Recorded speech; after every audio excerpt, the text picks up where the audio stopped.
Un avion de 89 places qui coupe le silence peut parfois renverser des années d'attente, surtout lorsqu'il réapparaît comme un souffle oublié redevenu audible. Et pourtant, le contraste frappe.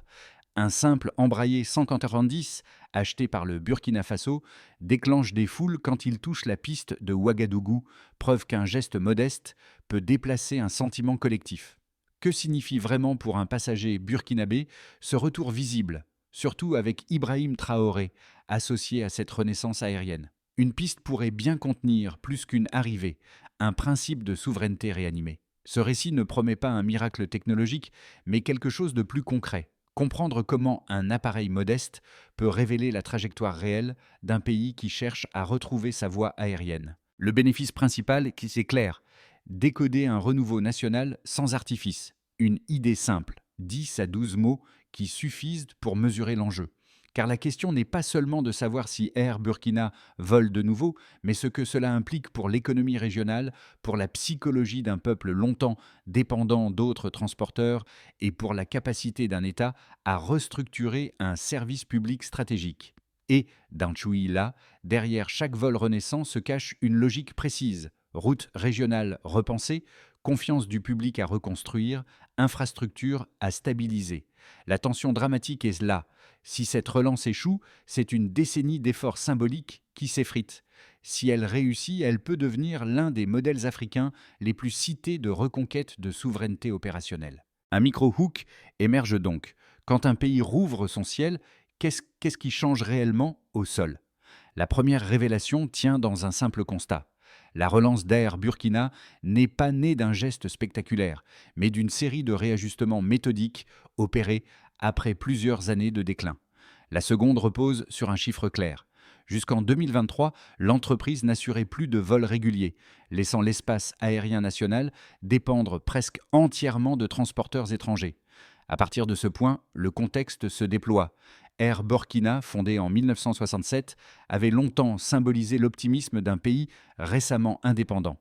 Mais au fil du temps, la compagnie s'est heurtée à des difficultés structurelles, flotte vieillissante, gestion fragilisée, baisse progressive de rentabilité. Le recul s'est accentué jusqu'à provoquer l'arrêt complet des opérations, transformant l'ancienne fierté nationale en souvenir immobilisé dans les hangars.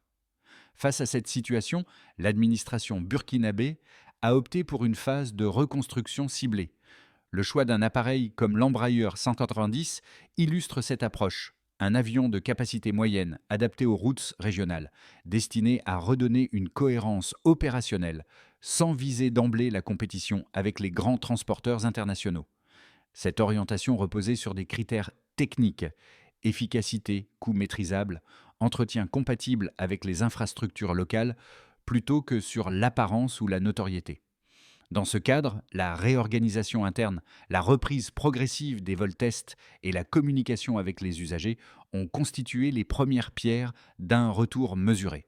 L'objectif n'était pas de déclarer un renouveau immédiat, mais de rétablir une base fonctionnelle et de restaurer la confiance des voyageurs après des années d'incertitude. Cette phase de transition éclaire un élément essentiel. La renaissance de la compagnie ne dépendait pas d'un unique geste politique ou d'une annonce, mais d'un enchaînement de décisions visant à stabiliser un service public fragilisé. Comprendre ce processus permet de saisir pourquoi l'arrivée d'un nouvel appareil a été perçue comme un signe de continuité, retrouvé plutôt qu'un simple événement aéronautique. Pour comprendre les premiers effets de la relance d'Air Burkina, il est utile de suivre quelques trajectoires concrètes, celles de personnes placées au cœur du dispositif. Le premier cas est celui d'une équipe technique locale, longtemps cantonnée à l'entretien minimal de structures vieillissantes. Avec l'introduction de l'embrailleur 190, ces techniciens ont retrouvé un cadre de travail actif, formation actualisée, procédures modernisées et surtout la possibilité d'intervenir sur un appareil neuf plutôt que de maintenir un parc en déclin. Cette transition a permis de rétablir des routines professionnelles régulières, élément essentiel pour stabiliser un service aérien après des années d'interruption. Un second exemple vient d'agents au sol chargés de la gestion des passagers. Dans les périodes de déclin de la compagnie, leur rôle se limitait souvent à gérer les conséquences de vols annulés ou d'opérations irrégulières. Avec la reprise progressive, ces mêmes équipes ont vu leur environnement s'améliorer. planification plus lisible, flux de voyageurs plus cohérent, procédures de sécurité exécutées selon un rythme redevenu stable. Pour eux, la réactivation d'un appareil opérationnel a représenté non pas un symbole, mais un changement quotidien mesurable. L'effet s'observe aussi du côté des usagers. Pour certains voyageurs habitués aux transporteurs étrangers, l'annonce d'un retour d'activité locale a introduit une alternative plus directe et parfois plus accessible. Même si les vols restent en phase de consolidation, l'idée d'une option régionale gérée depuis le territoire national constitue un ajustement perceptible dans les habitudes de déplacement. Ces cas illustrent un mécanisme simple.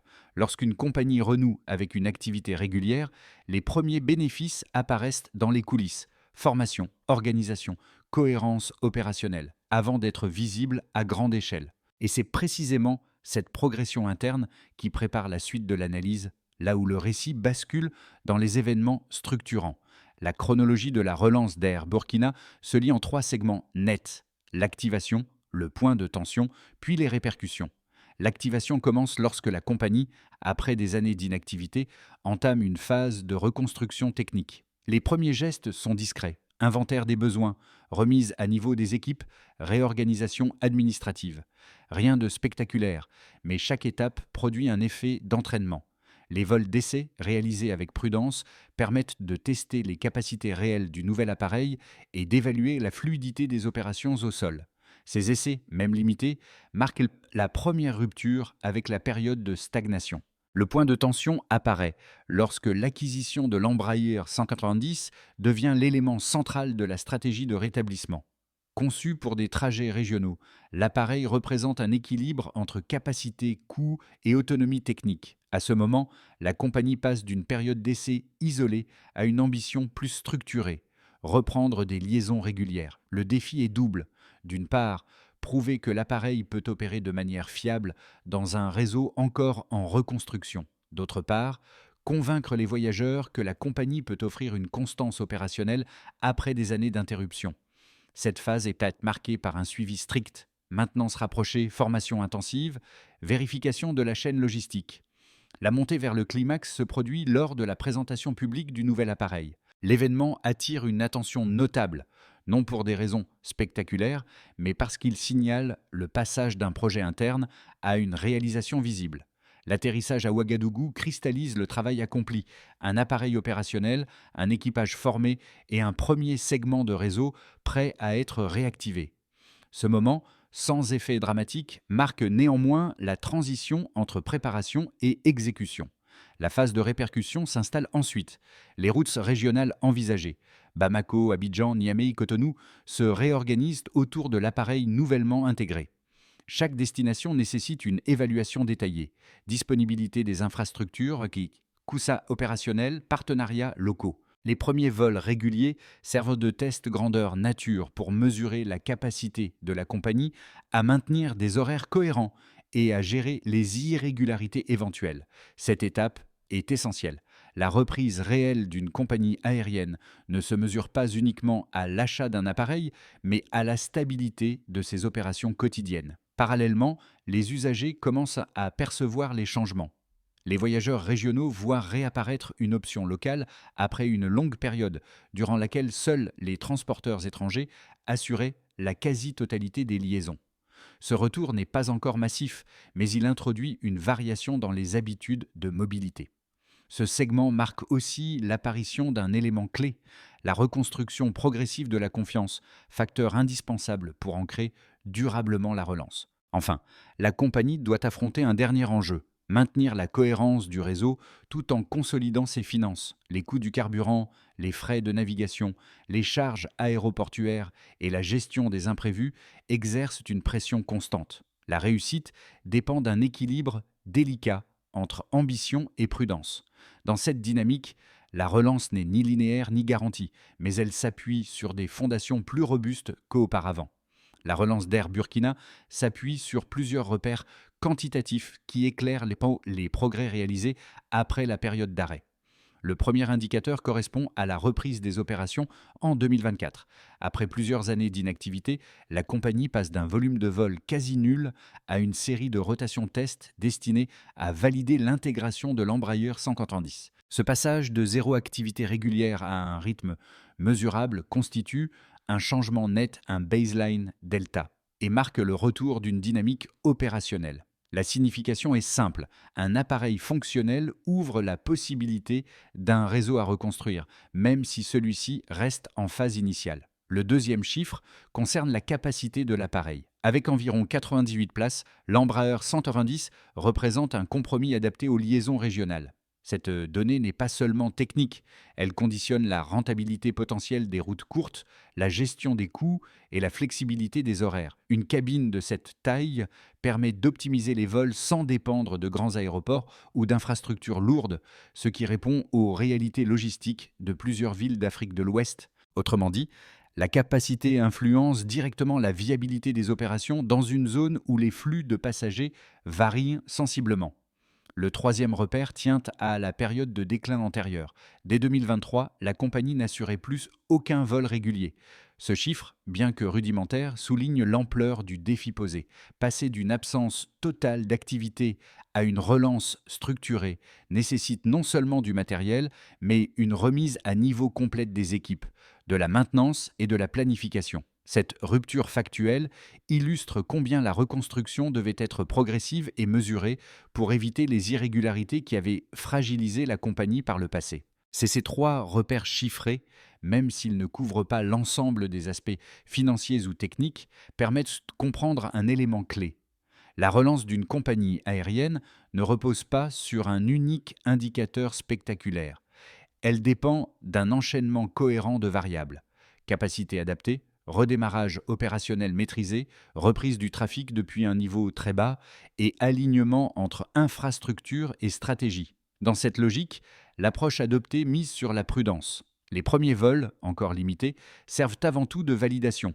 Les équipes techniques et les équipages sont réentraînés en fonction de normes récentes. Les opérations schedule au sol se stabilisent progressivement. L'objectif n'est pas d'atteindre immédiatement un volume important, mais de garantir que chaque vol opéré établit un précédent fiable. L'impact de ces repères se ressent aussi dans la perception des passagers. Pour eux, le principal changement n'est pas le nombre exact de sièges, ni le volume statistique des vols, mais la simple présence d'une alternative locale après une longue absence. Dans un secteur où la fiabilité se juge au quotidien, cette transition mesurable, même modeste, représente une étape tangible vers une normalisation du service. Ainsi, les données disponibles montrent une progression, encore fragile, mais structurée. Un appareil capable d'opérer efficacement, une reprise depuis un point de départ extrêmement faible et une stratégie axée sur le réalisme opérationnel plutôt que sur l'expansion immédiate. C'est sur cette base chiffrée que se construit la suite du récit, là où les arguments concurrentiels entrent en dialogue avec les défis structurels. Pour comprendre les enjeux entourant la relance d'Air Burkina, il faut examiner les arguments favorables et les réticences qui circulent autour d'un tel projet.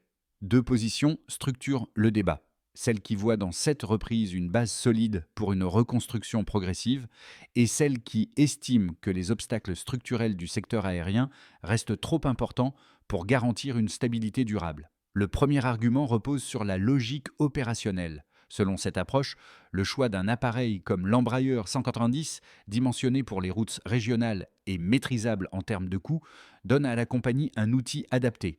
L'entraînement réactualisé des équipes, la remise en ordre des procédures et le redémarrage des vols tests indiquent une trajectoire cohérente. Les partisans de cette vision insistent sur un point.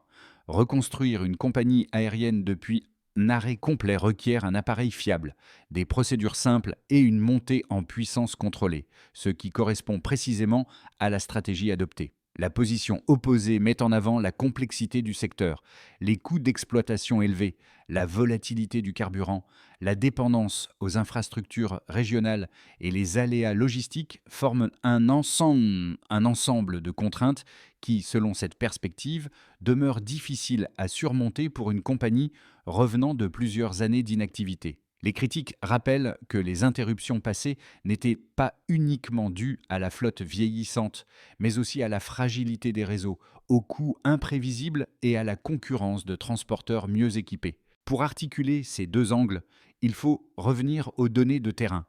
La reprise n'a pas cherché à rivaliser avec les grandes compagnies internationales, mais à établir une base locale fonctionnelle. La stratégie repose sur des routes ciblées, une gestion prudente et une reconstruction de la confiance. Les défis mentionnés existent bel et bien, mais ils ne contredisent pas nécessairement l'objectif initial: remettre en marche un service essentiel sur une échelle réaliste. Ce dialogue entre les deux arguments révèle que la relance n'est ni une garantie automatique, ni un pari déconnecté. Elle s'inscrit dans une zone intermédiaire où la cohérence des décisions techniques joue un rôle déterminant.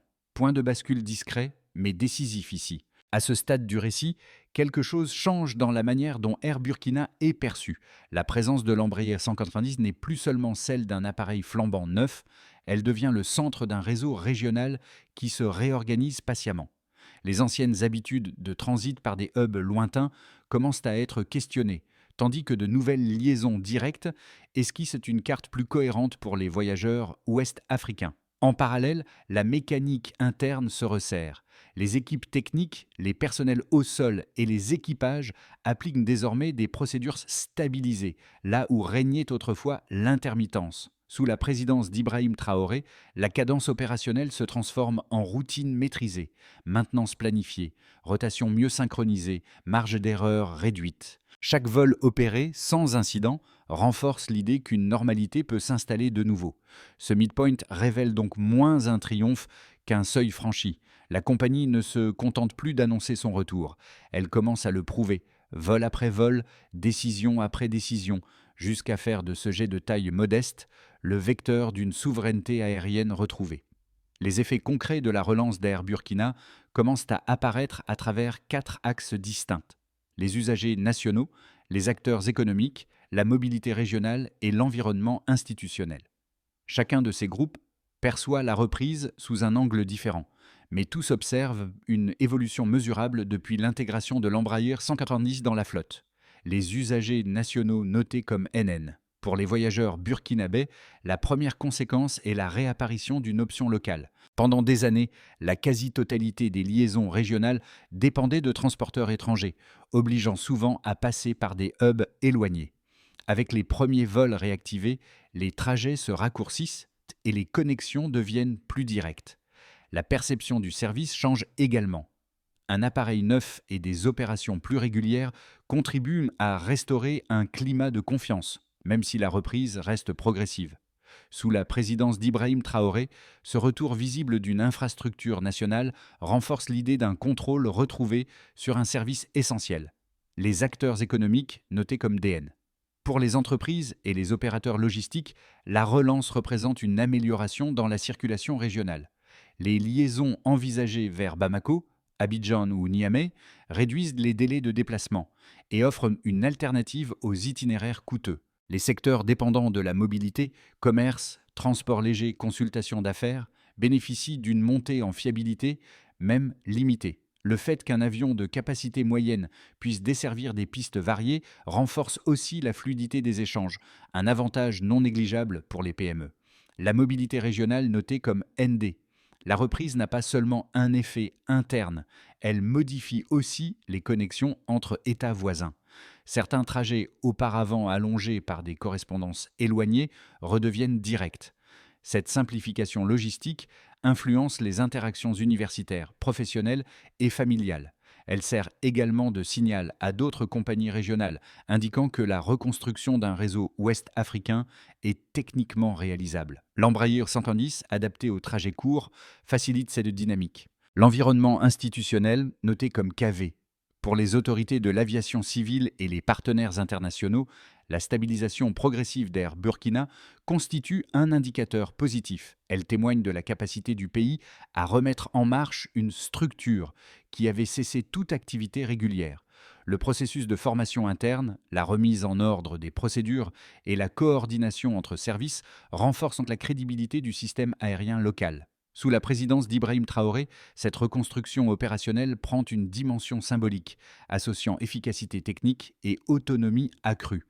L'ensemble de ces effets ne constitue pas encore une transformation complète, mais il trace une trajectoire cohérente. Une compagnie qui redémarre depuis un niveau quasi nul ne peut avancer qu'en consolidant chaque étape. Réseau réduit mais fonctionnel, Opération stabilisée, confiance rétablie lentement, intégration régionale progressive. Ces impacts concrets donnent leur sens aux décisions prises en amont et préparent le terrain pour les scénarios futurs. Sur un horizon de 6 à 12 mois, 3 trajectoires distinctes peuvent être envisagées pour Air Burkina: un scénario de base, une variante optimiste et une hypothèse plus contrainte. Chacun de ces scénarios s'appuie sur les données opérationnelles déjà observées, sans projection spéculative excessive. Dans le scénario de base, dans cette configuration, la compagnie poursuit une montée en puissance progressive.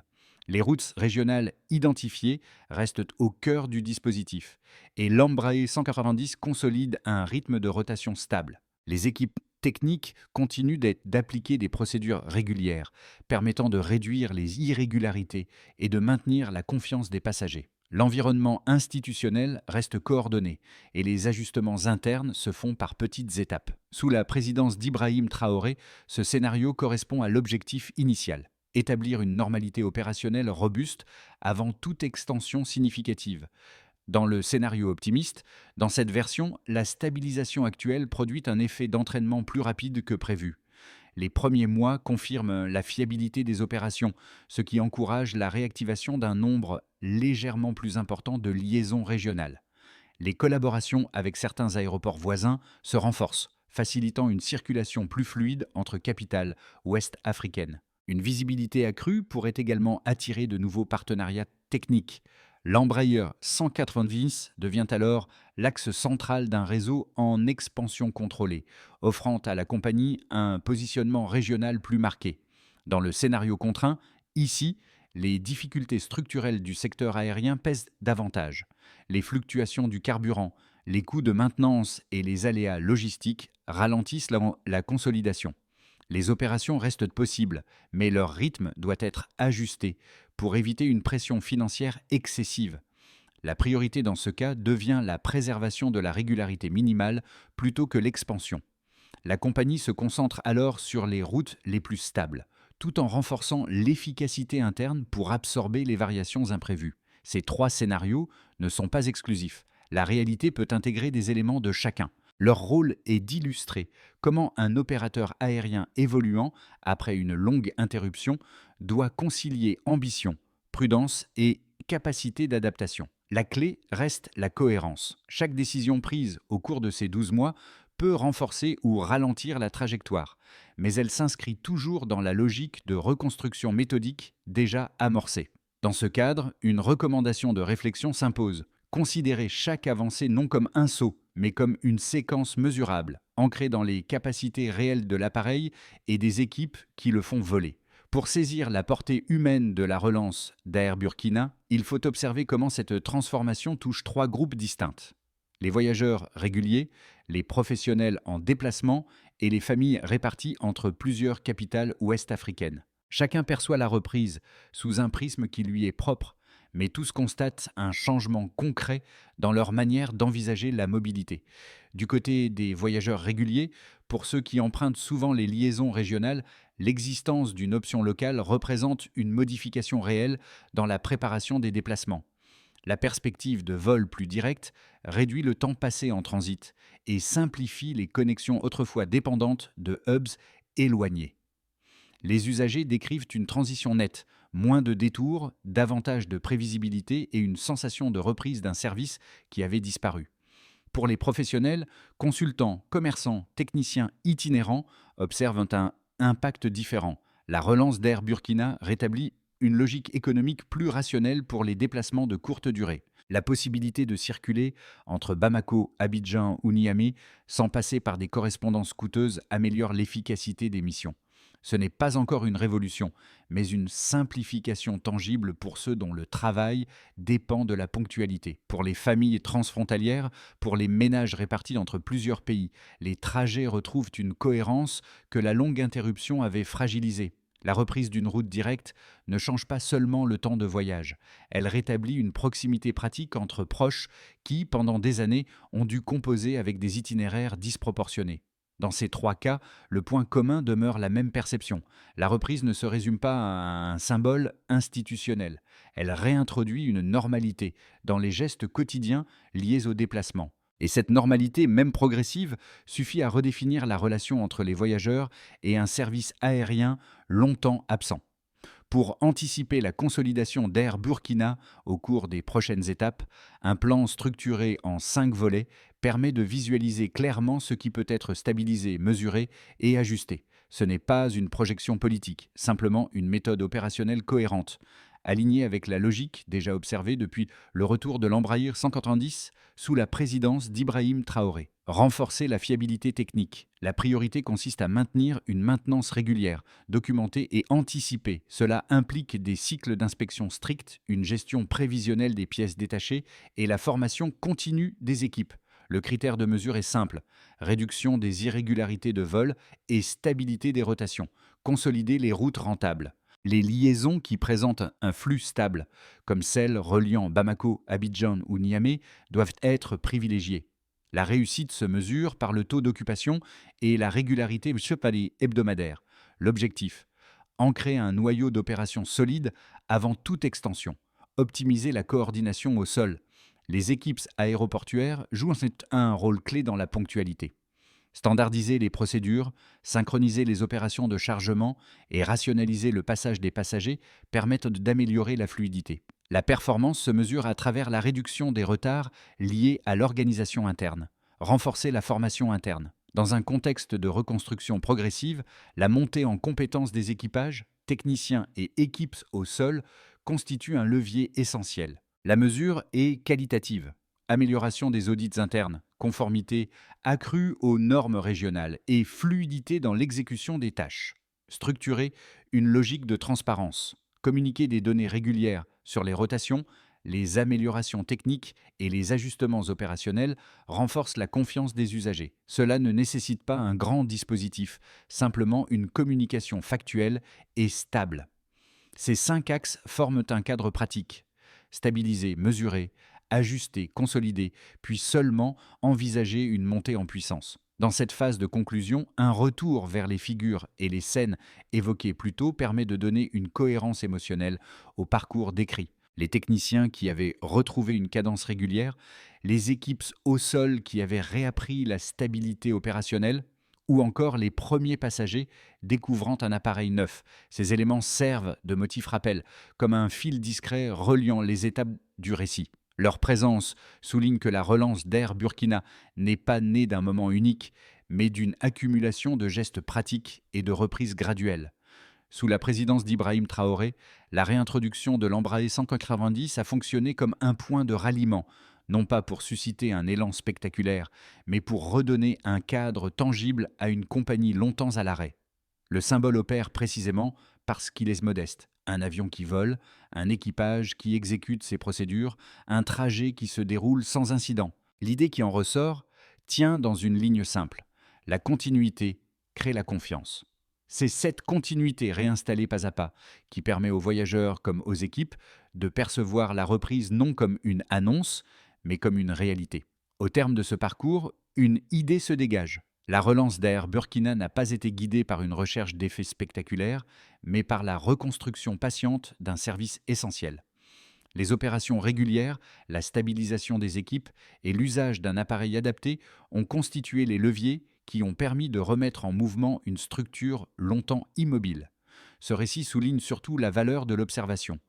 Lorsqu'un réseau aérien se reconstruit pas à pas, chaque vol devient une donnée concrète, chaque amélioration un repère mesurable. Pour les voyageurs, les professionnels et les familles qui circulent entre les capitales de la région, cette normalisation progressive se ressent directement dans les gestes du quotidien. Si vous souhaitez approfondir ce type de sujet, mobilité, infrastructure, dynamique régionale, vous pouvez continuer d'explorer ces thèmes, poser des questions spécifiques ou demander des éclairages plus ciblés. Le dialogue reste ouvert et chaque angle peut offrir une compréhension différente des transformations en cours.